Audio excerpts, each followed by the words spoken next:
नमस्कार बच्चों, स्वागत है आप सभी का नीट शास्त्र पर। एक बार फिर से यूपी स्टेट की जितनी भी पॉसिबिलिटीज़ हो सकती हैं चॉइस फिलिंग से पहले जितना भी डेटा आपको चाहिए वो एक इंटरेस्टिंग डेटा इंटरेस्टिंग तरीके से प्रेजेंट करने के लिए मैं आपके सामने आया हुआ हूं। वीडियो को एंड तक ज़रूर देखना। इस तरह के एनालिसिस पूरे यूट्यूब पे आई होप आपको कोई नहीं दे रहा होगा and I can guarantee that कि आपको कोई नहीं दे रहा होगा। ठीक है, ये देखो, ये है आपकी यूपी की मेरिट लिस्ट। ठीक है, यूपी स्टेट मेरिट लिस्ट। ठीक है, फर्स्ट रैंक यूपी में जिस बच्चे की है he is having a NEET score of 690 marks. ठीक है, 690 मार्क्स एंड नीट रैंक 277। ठीक है, दूसरा बच्चा स्वप्निल पटेल, ठीक है, 683 एंड नीट रैंक 622। ठीक है, तो ये यूपी की स्टेट मेरिट लिस्ट है।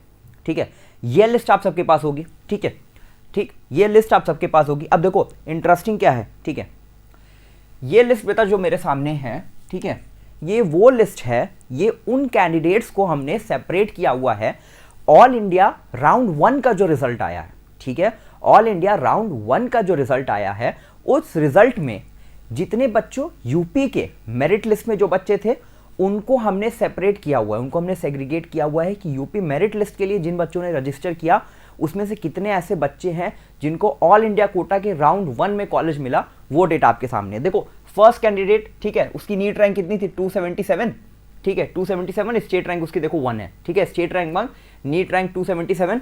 इस बच्चे को देखो एम्स जोधपुर अलॉट हुआ है। ठीक है, एम्स जोधपुर अलॉट हुआ है। ठीक है, हाई चांस है कि ये बच्चा यही कॉलेज ले ले, या ये भी हो सकता है इसको छोड़ के यूपी स्टेट में आके केजीएमसी ले ले, बट इसके लिए लो प्रोबेबिलिटी है। AIIMS Jodhpur is far better college. ठीक है, तो देखो अब जो 622 रैंक था जिस बच्चे का सेकंड था, ठीक है, he is got AIIMS Rishikesh. ठीक है, एम्स ऋषिकेश मिला है। ठीक है, तो अब देखो इस डेटा को आप अगर ध्यान से देख के समझ पाओगे, देखो 19 स्टेट रैंक वाले बच्चे को एम्स पटना अलॉट हुआ है। ठीक है, अब यहाँ पे देखो 20th रैंक वाले बच्चे को ग्रांड मेडिकल कॉलेज मुंबई मिला है। ठीक है, तो इस तरह से ये डेटा आपके सामने है। ठीक है, अब देखो यहाँ देखो 28 रैंक है जिस बच्चे की स्टेट में, ठीक है, यूपी स्टेट में, और उसकी ऑल इंडिया रैंक 1756 है। He is getting MGM medical college. ठीक है, एमजीएम इंदौर। ठीक है, हाई चांसेस है कि ये सीट छोड़ देगा। ठीक है, he is going to come back, या तो ये ऑल इंडिया के राउंड 2 में कोई और बेटर कॉलेज ले ले, या हो सकता है यूपी स्टेट में वापस आके केजीएमसी उठा ले। ठीक है, देखो यहाँ देखो 35, ठीक है, जिसकी स्टेट रैंक 35 बच्चे को एम्स गोरखपुर अलॉट हुआ है। ठीक है, क्या आपको नहीं लगता कि इस बच्चे ने कोई गलती की होगी चॉइस फिलिंग में? इसने सारे एम्स को एक साथ भर दिया।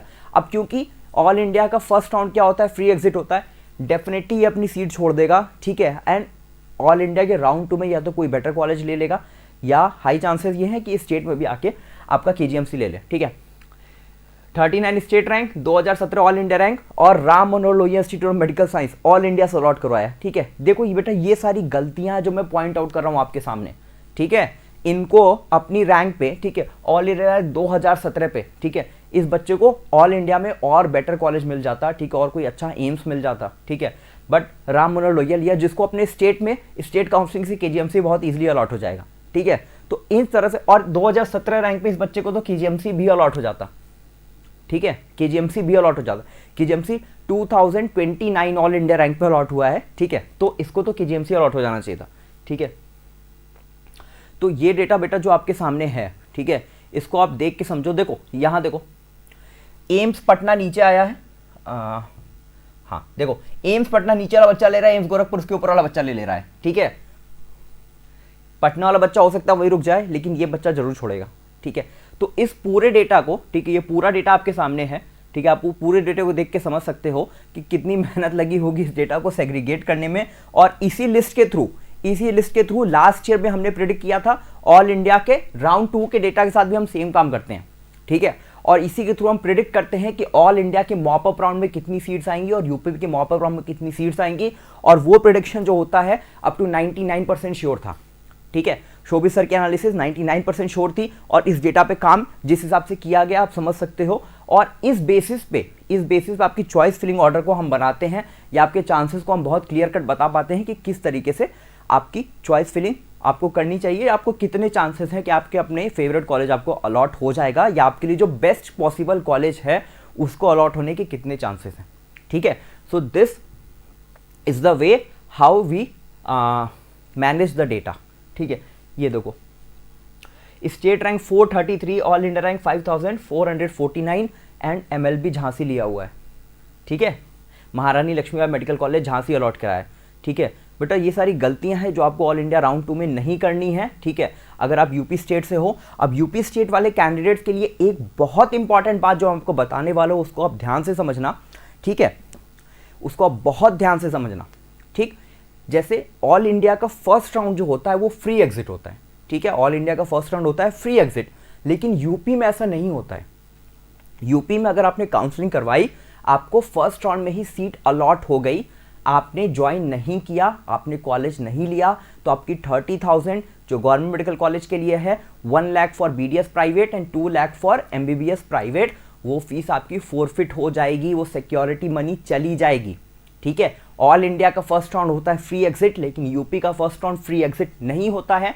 अगर आपको कॉलेज मिलता है, यूपी के फर्स्ट राउंड में अलॉट होता है, उस केस में आपको यह करना है कि आपको उस कॉलेज में जाके एडमिशन ले लेना है, ठीक है, आपको उस कॉलेज में जाके एडमिशन ले लेना है और राउंड 2 में अपग्रेड कर देना है यूपी स्टेट के लिए। इसके अलावा आपको क्या करना है, आपको ऑल इंडिया के सेकंड राउंड में भी पार्टिसिपेट करना है, ठीक है। अगर ऑल इंडिया के सेकंड राउंड में आपको ज़्यादा बेटर कॉलेज मिल जाता है, तो आप अपने यूपी स्टेट के पुराने कॉलेज में जाके वहाँ से अपना डॉक्यूमेंट्स लेके अपना एडमिशन कैंसिल करा के आप ऑल इंडिया के राउंड 2 वाले कॉलेज में आके एडमिशन ले सकते हैं। इस केस में भी आपकी सिक्योरिटी मनी फोरफिट नहीं होगी, आपकी सिक्योरिटी मनी आपको वापस आ जाएगी, ठीक है, क्योंकि आप राउंड 1 से सीट छोड़ के जा रहे हैं। सिक्योरिटी मनी देखो तब जाएगी ना यूपी में, अगर आप राउंड 2 में कॉलेज छोड़ के जाते हो, ठीक है, राउंड 2 में कॉलेज मिला नहीं गए, राउंड 1 में कॉलेज मिला नहीं गए, ठीक है, या ऑल इंडिया के राउंड 2 में कॉलेज अलॉट हुआ और आपने एडमिशन नहीं लिया, आप अलॉटमेंट हुआ लेकिन आप कॉलेज में रिपोर्ट नहीं करने गए, तब आपकी फीस जाती है ऑल इंडिया में। ऑल इंडिया में फर्स्ट राउंड में सीट मिल गई, एडमिशन नहीं लिया, सिक्योरिटी मनी नहीं जाएगी क्योंकि फ्री एग्जिट है। ऑल इंडिया के राउंड 2 में कॉलेज अलॉट हुआ, एडमिशन नहीं लिया, तो सिक्योरिटी मनी चली जाएगी। लेकिन यूपी में क्या है, यूपी में फर्स्ट राउंड में ही अगर पार्टिसिपेट किया, कॉलेज अलॉट हो गया और नहीं लिया, तो सिक्योरिटी मनी चली जाएगी और राउंड 2 के लिए भी वही है। लेकिन अगर राउंड 1 में कॉलेज लेने के बाद आप ऑल इंडिया के राउंड 2 में बेटर कॉलेज में जाना चाहते हो, तो आप वहाँ से स्विच कर सकते हो, आपको अलाउड है, इसमें भी आपकी सिक्योरिटी मनी नहीं जाएगी, ठीक है। तो ऐसे में जो बच्चे ऑल इंडिया और स्टेट की काउंसलिंग एक साथ करा रहे हैं, ठीक है, लेट्स से अगर उन्होंने फर्स्ट राउंड में फ्री एग्जिट लिया है, ऑल इंडिया के फर्स्ट राउंड में फ्री एग्जिट लिया है, ठीक है, ऐसे बच्चे यूपी स्टेट की फर्स्ट राउंड की काउंसलिंग करवाएं, उनको जो भी सीट अलॉट होती है आप उसको ज्वाइन कर लें, ठीक है। इसके बाद आप ऑल इंडिया के सेकेंड राउंड में अपीयर करें।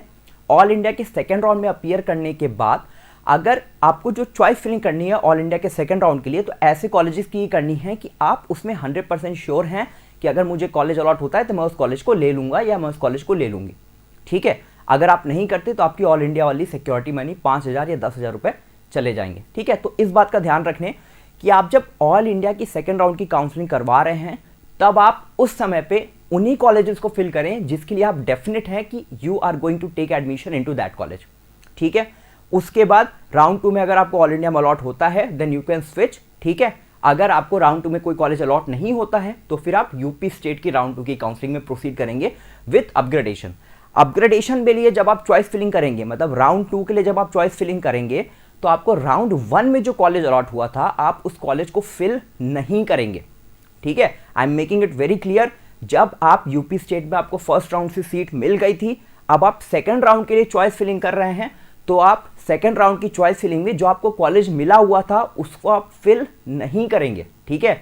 अगर आपकी सीट अपग्रेड होती है तो आपको नया कॉलेज मिलेगा, सीट अपग्रेड नहीं होती तो आपका पुराना कॉलेज आपके पास रहेगा, आपको उसको फिर से चॉइस फिलिंग में भरने की ज़रूरत नहीं है।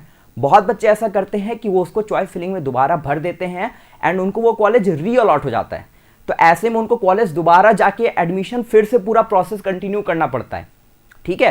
तो ऐसे में आप ये गलती नहीं करेंगे, ठीक है। अगर आपको कॉलेज अपग्रेड होता है तो नए कॉलेज में जाएंगे, अपग्रेड नहीं हुआ तो आपका एग्जिस्टिंग कॉलेज आपके पास है और आपको कुछ करने की ज़रूरत नहीं है। लेकिन अगर आपने एग्जिस्टिंग कॉलेज को भर दिया तो वहाँ आपको फिर जाना पड़ जाएगा, ठीक है। तो इन चीज़ों का आप ध्यान रखेंगे यूपी काउंसलिंग के लिए, ठीक है। इस डेटा को थोड़ा सा आप समझने की कोशिश करेंगे। और अगर आपको यूपी स्टेट से रिलेटेड कोई भी आपको गाइडेंस चाहिए, ऑल इंडिया काउंसलिंग या यूपी स्टेट काउंसलिंग के लिए आपको अगर पर्सनलाइज सर्विसेज चाहिए, तो आप जरूर से हमें कॉन्टैक्ट करके ज्वाइन कर सकते हैं। Thank you so much for watching. Keep subscribing the channel and share this channel as much as you can. Thank you so much.